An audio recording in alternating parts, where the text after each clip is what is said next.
New infantry commanders coming to Rise of Kingdoms, and on the Rise of Kingdoms official Facebook page, they have revealed the skills. I'm gonna go ahead and give you my best tips and advices about this commander and give you my thoughts and my honest opinion regarding this commander in Rise of Kingdoms. Is he going to be the next best thing? Let's find out in this video.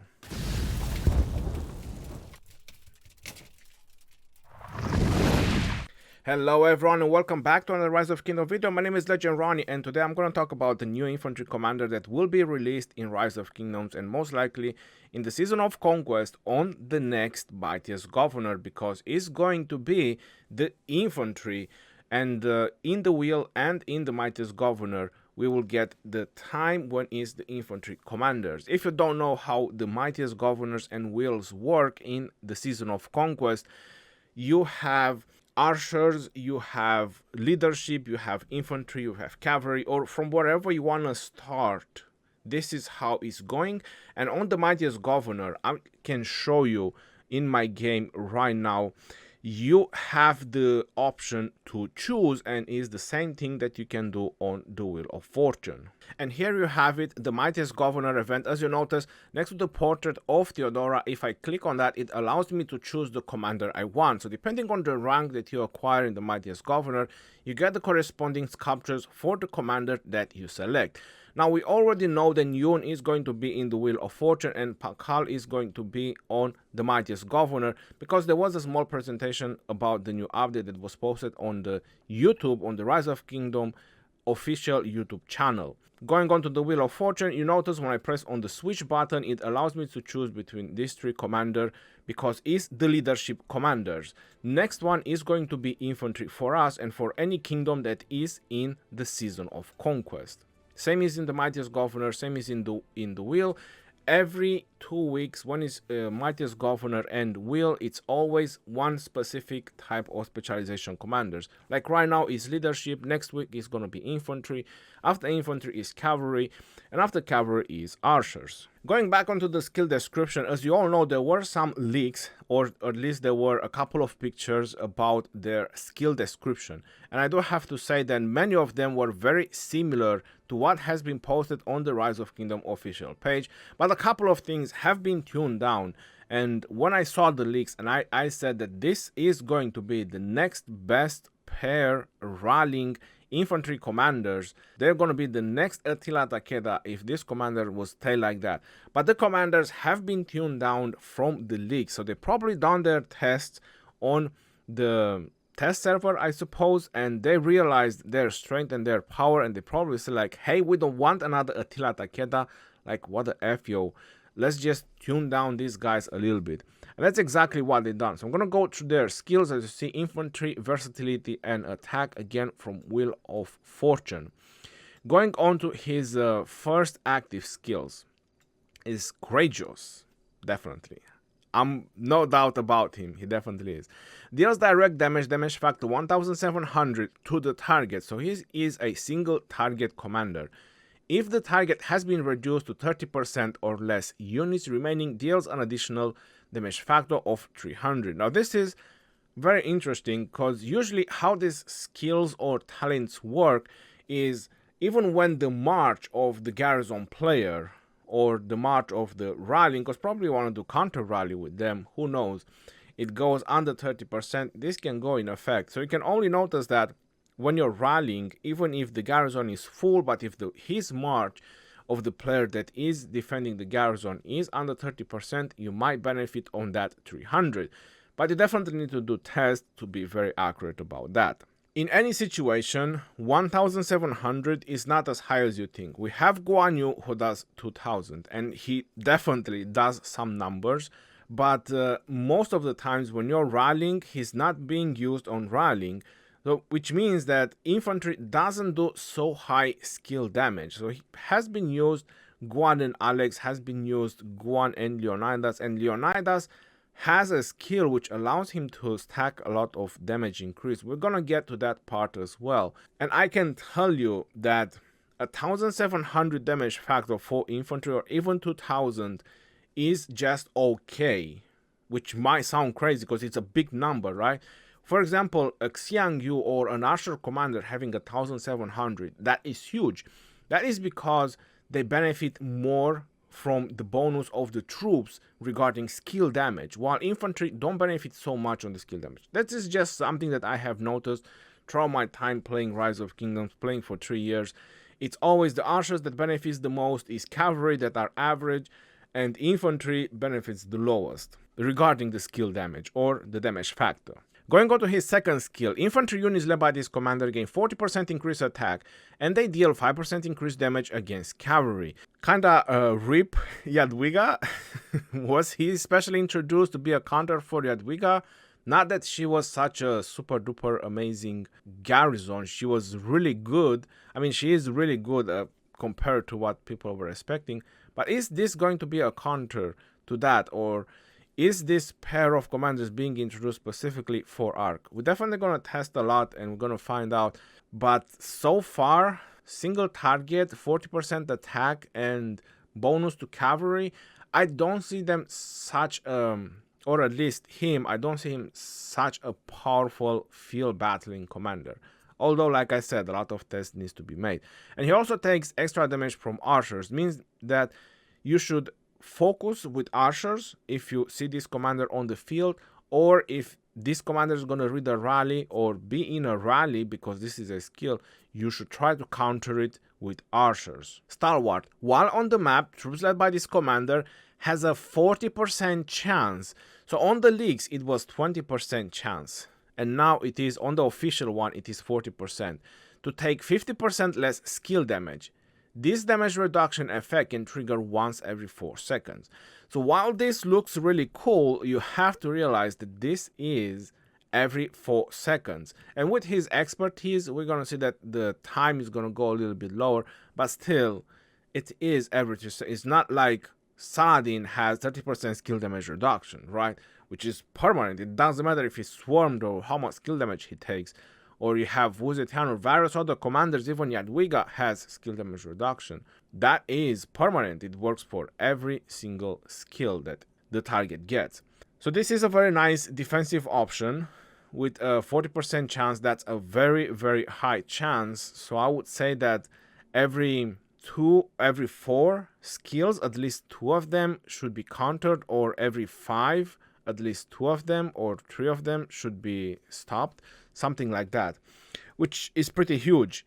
Not necessarily stopped, my apologies, reduced by 50%. Sacrifice. If troops led by this commander consist only of infantry units, so that's very important, they gain 50% increased march speed with 100% chance. So this is very important that you only have infantry. So if you have players that might join with mix in a rally, you might lose these stacks, because it says over here with a 100% chance of dealing 5% increased skill damage for 8 seconds when attacking. This effect can trigger once every 4 seconds and can be stacked up to 8 times. Well, the way I see it is that you have a chance to lose the stacks because every 4 seconds this can trigger. So you have a window of 4 seconds because these stacks last for only 8 seconds. So after 4 seconds has passed from 4 to 8, that's going to be your time frame to deal another stack. So if someone joined with a mix of troops by accident in your rally, then they kind of messed up your stacks, and that's going to look pretty bad. That's something that you want to keep in mind regarding people joining with mix of troops. If you're going to use this commander as a rally commander. Although I have to say that on the leaks, this was 12 stacks. And with the 12 stacks, which means is 60% skill damage. Now, 60% skill damage, that is something. When you empower 1700 nuke by 60% skill damage, that's definitely something. That's some really nice and high numbers. But 40% for me is kind of average. I'm not gonna lie. I mean, that is just my opinion and my advice, because he does single target damage. So 40% skill damage is average, is okay. 15% march speed is definitely nice for field fighting. That's probably the only place where you can benefit from the march speed, right? Just going as fast as possible. So infantry with mobility, that's really cool. But the only problem is his single target damage. Now we go to his expertise. And on his expertise, it says, while on the map, troops led by the commander have a 40% chance, which is mentioned over there on the right side, that is enhances the Star Wars skill. You have 40% chances for the incoming skill damage to be reduced by 50% and deal skill damage to up to 3 enemy targets in a fan-shaped area, and damage factor is 50. Now on the leaks, it was saying that this damage factor is times the numbers of stacks. So if it was 12 like it was on the leaks, that's 600 up to 3 targets, which is also reduced by 50% per additional target, and this ability can trigger once every 3 seconds. That's why when I was mentioning earlier that Star Wars will be a little bit enhanced, that's why it's every 3 seconds. So every 3 seconds, that's really cool to get a 50% skill damage reduction with a 40% chance, and also do a little bit of AoE. But the problem is that Vow to the Dead is empowered by the amount of stacks. Now, because he's only having 8 stacks, I'm suspecting that probably they didn't fully fill the description over here, but this is just going to be like a 400 damage factor. Now, 400 damage factor on up to 3 targets and even reduced by 15%, that's pretty low. Even though it's a little bit boosted by sacrifice with 40%, presuming that you have all the stacks up, it's still low. 600 was a little bit okay. We have Leonidas who does 600, so you kind of see a little bit of a numbers on 600. And that's why I'm going to go to Leonidas, and I'm going to talk a little bit more about the other infantry commanders as well in comparison with this commander. I really think that he's just going to be an average commander and not really a priority to max. It all depends how Pakal is going to be, which hopefully they're going to release him tomorrow or the coming days, which I'm obviously going to do a video about. But right now, the way he's looking on the skills, he's not really that OP. I would only say that he is just an okay commander, a really good commander. The reason what would make me change is because Pakal in the leaks had 30% health increase. Now, 30% health increase on a rally, it might be a total different story. Or maybe this commander is made to be used with Guan Yu, so you can do a Guan Yu and Yun. That might be something very interesting, because 40% skill damage for Guan, which has so much nuking potential and nuking power, and also trying to mitigate some of the skill damage, it might just be some really crazy amount of skill damage, nuking abilities, and etc, etc, etc. The way commander is as right now, I would just consider him to be an average commander. Maybe when it's going to be put together with some of the other commanders, it might come up with something really cool. The reason I was mentioning that he might just work really well with Guan Yu is because Guan Yu has also his additional damage. On top of his 2000 nuking power, you also have the skill talent tree, so that's a lot of reasons why you could put Guan and Yun as a second. Guan Yu also silenced by 3 seconds, which is obviously really cool, and if you have a coin on Guan Yu, you can also get enhanced skill damage, which obviously is something that both commanders do. So Guan and Yun might just be a very nice rallying pair, with also a little bit of skill damage mitigation.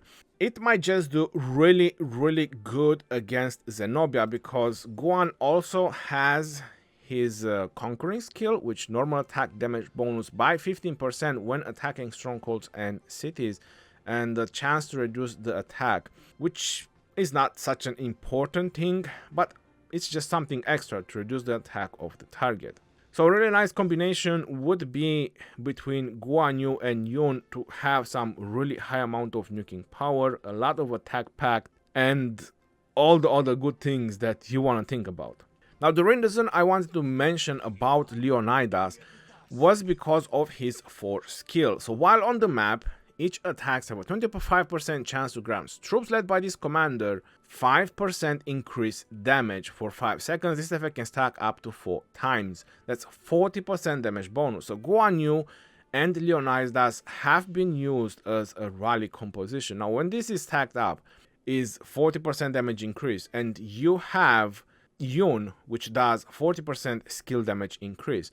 So Yun and Leonidas, or Leonidas and Yun, might just be a very nice compositions, because Leonidas also has a little bit of a damage, a healing bonus, and has a very nice rage engine with speed of rage gain. But the main reason why I wanted to mention about Leonidas is because Guan and Leonidas have been used as a rally marcher or as a rally pair, and they just don't take down Zenobia. Obviously, Leonidas has a small direct damage factor, which is only 600, so it doesn't really impact Zenobia as much. But it says over here, if the current target is affected by silence or attack reduction effects, it takes an extra 50% damage. So most likely, if you do Guan first, which silence for 3 seconds, Leonidas was always doing this enhanced damage, which is 900. So still, Guan and Leo was still not doing very high damage and still had pretty bad trades against Zenobia, even with this 40% damage increase. And because it doesn't mention which damage is, this should be considered all damage. So it's not only skill damage, what Yun does, this is all damage. So it's kind of a bit of a difference. If you just think about it, all damage is also normal attack and counter attack, and still didn't prevail against Zenobia. With all these defensive capabilities and temporary health bonuses, which in theory should help a rally by a lot, it just wasn't enough to take down Zenobia. Now, will Yun make the difference with 40% skill damage and attack bonuses and all that? Very possible. I would say that we need to wait for Pakal and see what Pakal does. And the reason I was mentioning that he is an average commander, so I can explain myself about that as well. So far from all the infantry commanders, the best one for the field, I still find Guan and Alex, and the third one to be Leonidas, because what you need in a murder ball in general is AoE damage or buffs and debuffs. And that's exactly what Alex does with his expertise, is randomly debuffing targets on a murder ball. So that's a very helpful for your allies and for yourself, and it also does shields on your allies, which obviously is really good and something that you need with the debuffs. And then you have Guan Yu, which does AoE and silence in the same time, which obviously is really powerful to have as many as possible on a murder ball.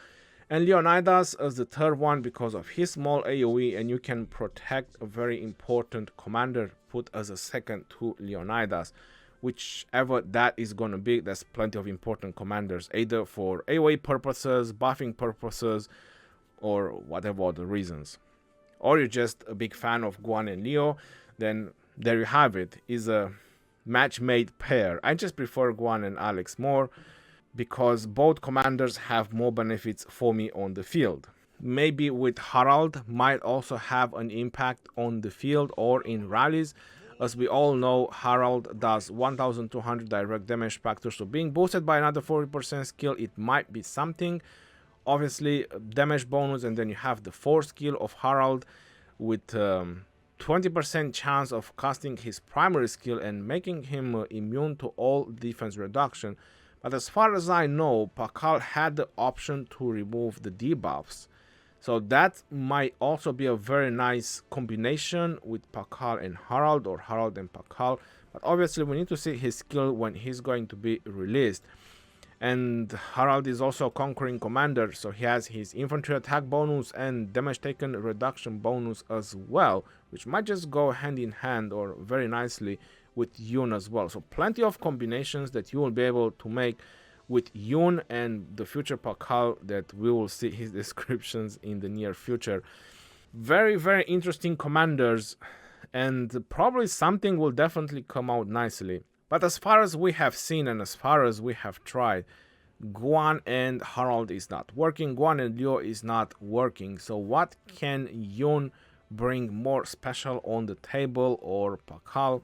We will find out, but like I said, I still see Yunus right now as an average commander.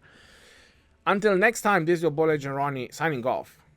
Peace out, yo, and take care. See you on the next one, and stay safe out there, my friends.